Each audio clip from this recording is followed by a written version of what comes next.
Welcome, everyone, to today's show. Boomer and a Gen Xer walk into a bar, coming to you from the Rabbit Hole Studio, where you, as our listeners, will experience some wit and wisdom, some smartassery, and a mother and a daughter questioning, are we even related? My name is Jane. My co-host is my daughter, Bobby, and for the next several minutes, we're here to entertain you. Hey, Bobby, what's going on? Not a whole lot. It's very hot out. It is very hot out. I got sweating so bad, and I thought I was going to pass out. And right now, I can't see out of my left ear, so I'm not really sure. I'm not really sure how hot it is out there, but it is. Well, I mean, we've said it before. 100 degrees out there, because we're in Iowa. So we get the corn sweats, and that corn shot up over the last couple weeks. Oh, man, it's crazy. Is so tall right now. It used to be, the saying knee high by the 4th of July. Yeah, well, it's up over my head. Hybrids and GMOs, so. I say I'm almost 6 foot tall, and it's up over my head in some areas already. It's crazy. It's crazy how fast it just came up when, you're right, when the heat hit and the humidity starts, and it's like, man, that stuff is crazy. Yeah, it's hot. Send help. Yeah. That's all I can say. Send help. We need help. Anyway, so let's see. We talked to Dr. Domain, but he's just not available to us anymore because he's too busy right now. And we mentioned that. That's why we're only dropping every 2 weeks now, is he's kind of left us on our own, and which is really not a good thing to do for the two of us. Sometimes. But it also gives us some time to actually do some research. Do you want to bond to some other donor? Oh my God. Do you want to do that? Listen, do you want me to come over there and hug you or something? My Life 360 is so that I can find your body, not for nothing else. Okay? Quit stalking me. That's cold. That's really cold. That kind of hurt my feeling. I mean, I'd show up if you're having dinner. You could buy me some Mexican food. You do show up for food. That's for sure. That's for sure. So, what's our topic today, Bobby? I know we had a couple of things on the books, and you picked today, and we did research on several things. So I'm kind of anxious to see what the topic is. Yeah. So today, I know that we've talked about it before, but one of our bucket list items. Well, you pointed at Dr. Domain. He's not my bucket list item. That's no, yours. I know that.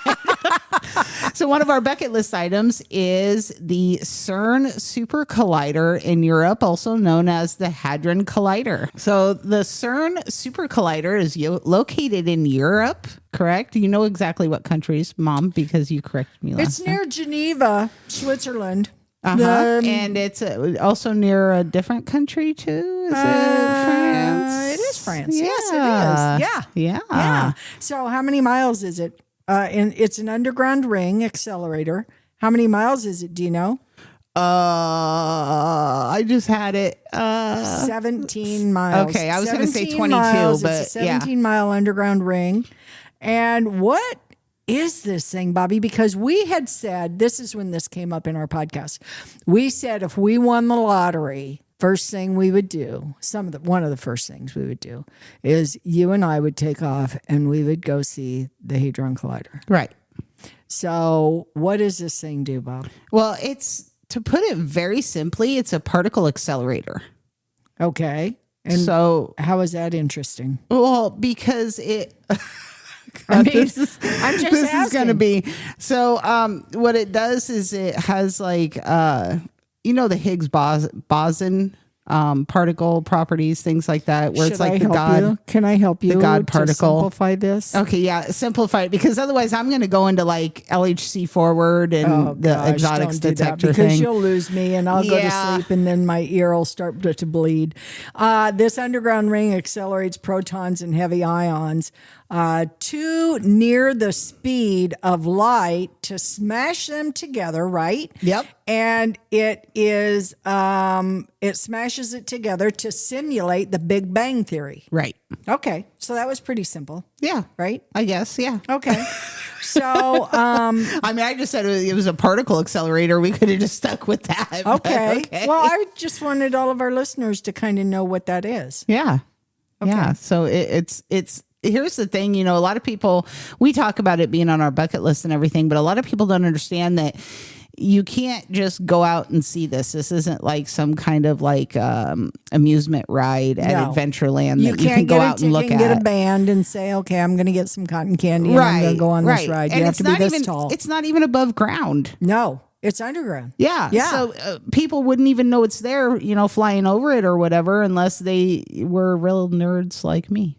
Well, yeah, even then, I don't know that they would know that it's underground, because I don't know from space. Is it visible that you can see that where it's buried? No, I wouldn't think so. I don't think you can.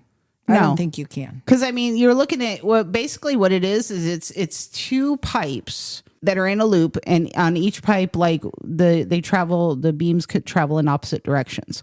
So it's basically like one gigantic loop underground. So I don't think you'd be able to see that at all unless, you were looking for like the entrances or exits to it. To me, it would be like being in a generation plant. This thing is running, and you see the equipment itself, or you see the massive metal, because this stuff is super, super thick. And so you see this, and you know that it's accelerating, these particles to crash into each other, and it has to withstand, it has to have a yield strength to contain all of that. And so it's super thick, it's super strong, the yield strength is or the hoop strength, I guess it would be, on those is excessively strong. Now, one thing, I don't know if you know this, it's out of commission right now. I did know that. It is shut down right now. Why? Do you know why? Well, I know some conspiracies about it, but well, it's and I can tell you what they're telling us right now. Right. That it's supposed to restart in 2030. Yes. As the High-Luminosity LHC, and it'll produce up to 10 times more collisions to help those scientists explore the dark matter, the antimatter, and the physics beyond the standard model. So what they're doing basically is doing an upgrade to this thing. Right. So, it's like a software upgrade, but in bigger terms. Yeah, it's kind of bigger and badder than that whole thing. So do you know when the first collisions were achieved? Now, we know when it was first turned on. When was that? In 2008.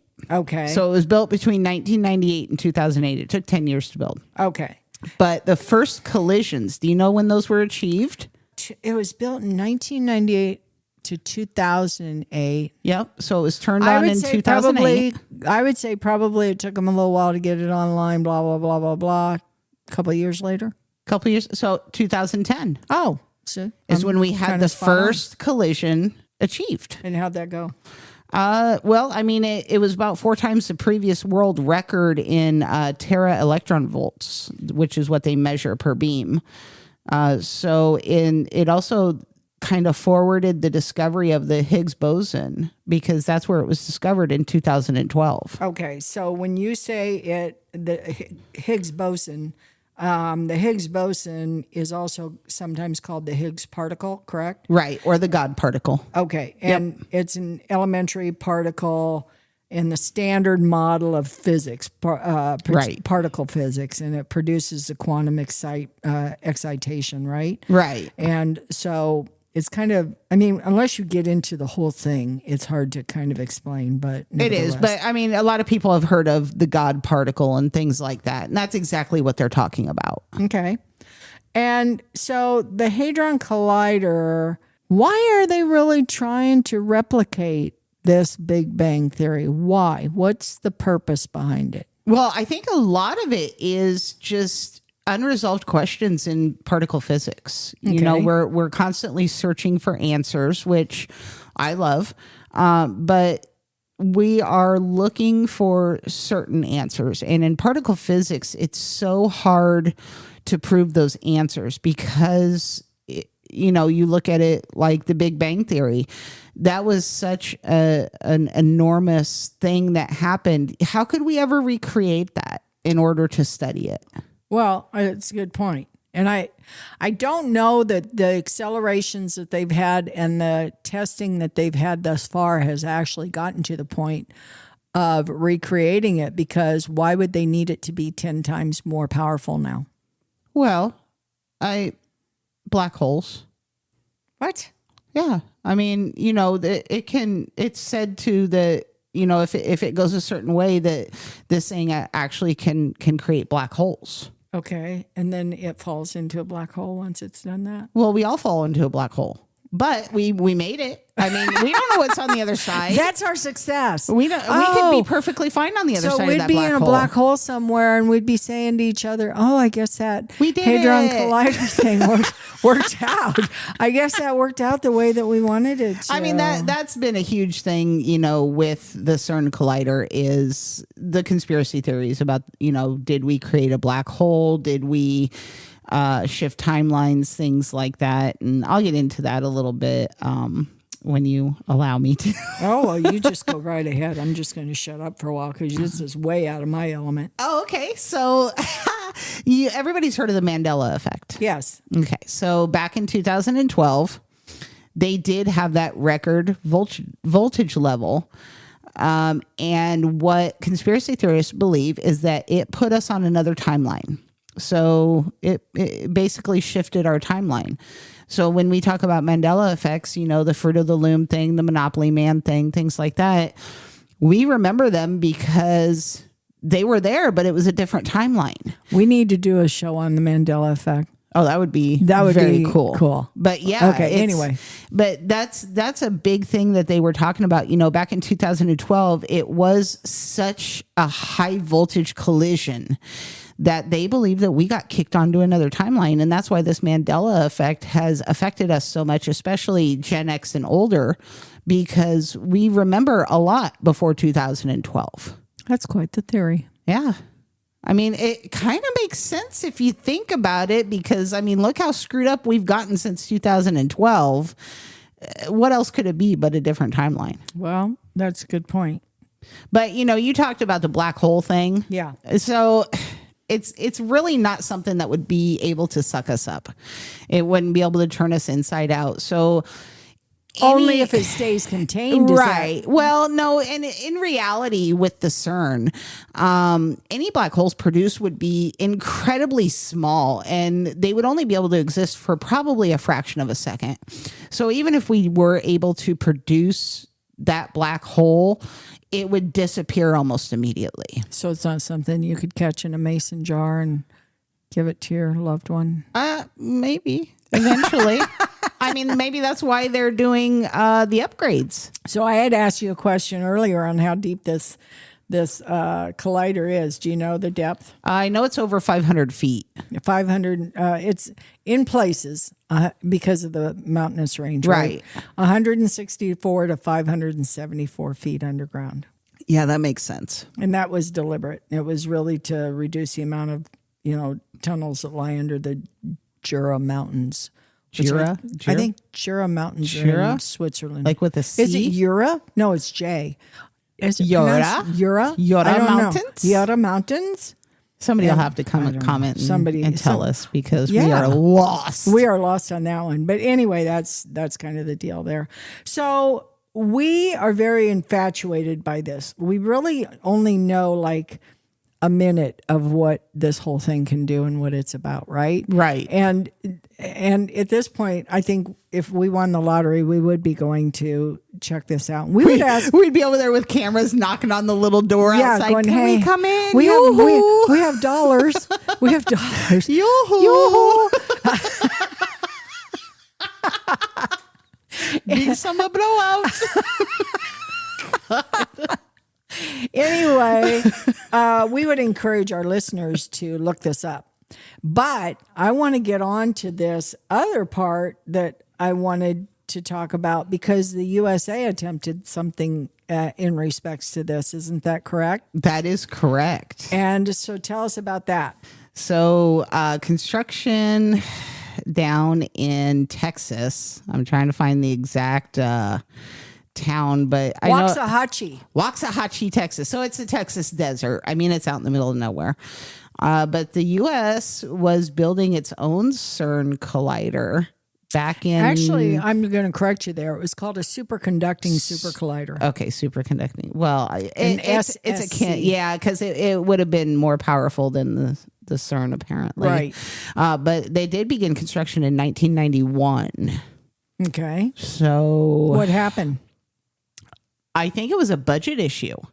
So I think that they thought that the space race, the whole space thing was more important to put money into than this thing, because it was already at like $2 billion by the time they shut it down, and it was going to cost like another $4 billion to complete. And something that was like a lot that. of money back then. Oh, I God, mean, that today was you horrible. people kind of just sniff at that, but that was a lot of money back then. Yeah. And some of the, it was designed to be 54 miles long. That's crazy. In circumference, okay? And really kind of shatter those energy limits of any other machine on Earth. Right. Because, and we talked about the TeV, which is what they measure the power of the collider. And now the SSC is down in Texas. It would have accelerated protons with a capacity of 40 TeV. And CERN's current world record is 14 TeV. So that kind of tells you that's scary. Massive. Yeah. Because, the U.S. has to be bigger and better. Yeah. Like if we're not, we just have to destroy everything, apparently. And apparently that's kind of what happened, because it was Ronald Reagan's administration that approved the SSC, back in 1987, and it was really kind of to be the crown jewel of American physics. Right. Which makes sense, and it really kind of solidified the U.S.'s dominance over the Soviet Union, and, ensuring that the discovery of the Higgs boson on American soil was made. Right. And you were right. One of the reasons why it was shut down had to do with the cost. Initial estimates were a little over $4 billion. Yeah, that's crazy. But another thing that they had an issue with, only 20% of those costs were actually to digging the tunnels. The rest was funneled into the development of magnets for the systems. And those were actually still in development when it was canceled. So they hadn't even fully developed the magnets that they needed in order to run this by the time that they even shut it down. So where are those now? I mean, those magnets. I mean, maybe that's why my hair stands up sometimes. I don't. Well, honestly, I think that if they would have or did develop the magnets needed for that high of TeV, I think that CERN would have gotten them already. I don't think they ever finished developing them. That's interesting. Yeah. So we know that the reason that the U.S. is kind of stopped was because of, as you mentioned, exploding budgets. Yep. The estimated costs just ballooned way out of proportion. Yeah. But also the loss of the Cold War race, because the Soviet Union collapsed, and there was geopolitical pressure to prove American scientific dominance. That kind of faded. Right. And also they had they were building the International Space Station. Right. So NASA. I say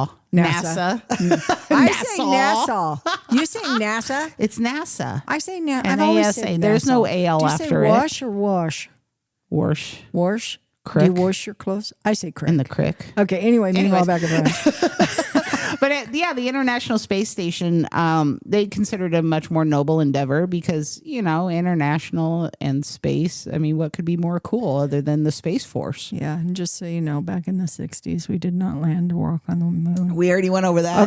Okay. Just. So what happened to the site? What's going on with it today? Hey, guess what? It's still out there abandoned. Really? It is. So I wonder if anybody can take tours in it, what's already been there. Yeah. So honestly, all it is a building above ground. Okay. And then the tunnels, the massive tunnels. So they didn't lay any type of materials or anything. If they did, they took it.